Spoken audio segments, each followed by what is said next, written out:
diskusi rutin untuk membahas ya. Jadi ada diskusi rutin dalam artian ini kumaha ge diskusi di dalam KIL itu harus membuat ambience atau lingkungan cabang tuh mau pamit tuh. Oh iya siap tuh ya tuh jadi ya buat ini Apa? salam yuk Yuk. mana kira-kiranya orang tuh coba jelasin kondisi cabang sekarang, kondisi manusia yang sering dilakukan atau gimana? Slow sih dilakukan, Pak. Slow Terus hah? ML tidur. Nah, itu orang kayak orang hirup di komisi jadi pusat kajian. Bukan hanya pusat kajian, karena kajian ini kan sudah dasarnya hal paling dasar, kajian itu hal paling dasar. Kumaha carana orang bisa mengasah logik nu orang boga, bisa mengasah pengetahuan yang kita punya supaya menghasilkan solusi untuk menjadi masalah lagi yang dikajiannya di kemudian hari gitu. Ada kan karena sejarah dialektika yang macam Hegel, sejarah dialektika di saat kita punya solusi karena dialektis, si sintesis itu berubah menjadi tesis baru kan, sintesis itu berubah menjadi tesis baru dan akan menghadapi antitesis baru. Jadi hasil kajian kita tuh akan mengalami antitesa yang baru di kemudian hari. Ya sarua sehingga ieu no. Orang yakin setiap permasalahan di cabang ieu mengenai lingkungan yang tidak produktif ataupun sekarang menuju menghadapi pemilu 2024 yang semua berlomba-lomba jadi relawan capres gitunya ataupun orang-orang di KPU. Begitupun perkaderan di HMI yang sekarang orang-orang harus baca buku dan lain-lain. Ini maksudnya bisa dalam solusinya ya dasarnya dari kajian. Kurang berpikir bahwa ada lingkaran kecil yang harus kita bangkitkan lagi. Ya lingkaran kecil ini adalah bentuk kajian rutin yang mau aja untuk menghidupi cabang. Jadi ini kan kajian tentatif. Kalau ini kan kajian tentatif kan. Kajian tentatif ini mengundang komisariat, mengundang seorang untuk HMI cabang Bandung. Ini nanti kita tambahin target tujuan umum, tujuan khusus ya. Ini terbuka untuk umum, mau kata HMI mau bukan. Kajian studi kemasyarakatan bukan, nggak harus HMI, dia terserah mau orang mana, terserah agamanya apa. Buat CTS 2, CTS 3 kan memang sudah ada kelasnya di CTS 1 tuh, itu udah jelas marketnya. Kelas NDP itu kelanjutan dari CTS 3, kelas NDP itu. Kajian rutin, kajian tentatif itu dikhususkan kepada komisariat. Nah, sedangkan di internal cabangnya kita tuh butuh kebiasaan mengkaji. Ya beda buku, beda buku masuk ke kajian tentatif. Oh, ini beda buku PAO. Ya itu kan PAO. Dalam artian gini loh. Bedah buku ini membuat pada akhirnya ya yang kurang alami ya kita itu waktu di awal semester 1 sekedar pada akhirnya mengukurkan kewajiban.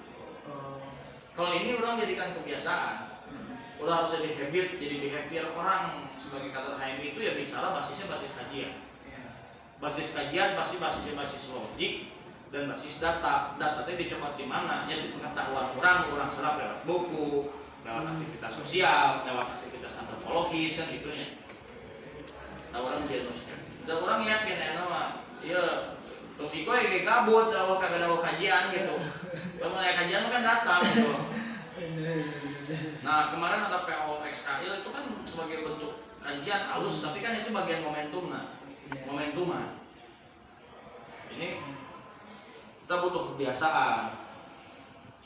Kegiatannya mau berminggu atau Nah, karena kajian tentatif ini kita targetkan 2 minggu sekali, sudah seminggu sekalinya kita isi di mana kita tuh bikin suasana kajian di malam hari. mau hari apa tiap minggu, tapi kita komitmen orang MTRC kita komitmen kumaha carana kita itu punya kebiasaan mengkaji sesuatu. Iya siap lah. Malam minggu itu Jumat kalau makan. beres sahar aja. Nah, bayar lahar. Jadi malam kita bisa kajian terang lama. Benar beres lahar kalau mau. Beres lahar kita kajian rutinan. Kalau nanti momentumnya kita harus undang orang supaya mengkaji gitu. Iya. Kita tidak kita berurusan nanti dengan kajian bisa gini hari ini. Enak lah orang main ekstrim.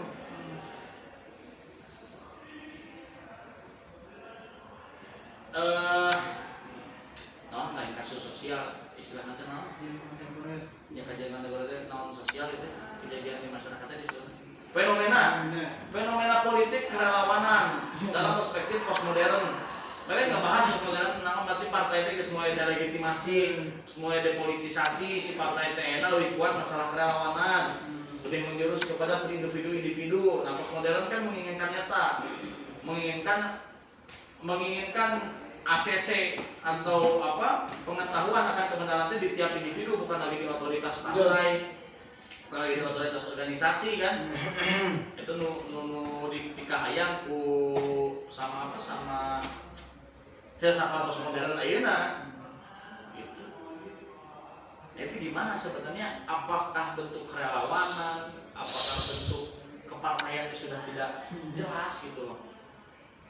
Jika nanti semua mengkritik, pada akhirnya nanti bisa menyambut satu gerakan, bisa beberapa tek golput, tek nawan, kan itu hasil kajian pasti mah gitu loh. Itu dalam perspektif misal kita bahas fenomena sosial mereka. Fenomena sosial kemanusiaan, misalnya humanisme apa tentang child free, tentang naon. Tapi untuk di awal Itu doang sih mas, ya tunggu yuk. untuk kajian itu di awal mah kayak dulu aja. Gaya dulu aja. Dulu aja we fokus. Kita fokus kayak ya teman-teman PA mungkin nanti ikut gimana, atau bahkan nanti kita ada aktivitas yang bareng sama PA.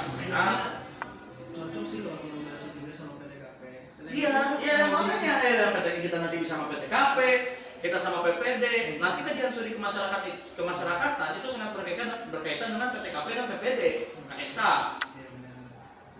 Nah, iya, makanya kita biasakan dengan kajian-kajian yang rutin. Dalam artian kita tuh memang harus, ya faktanya kita harus mengaji memang. Disuruhnya mengaji.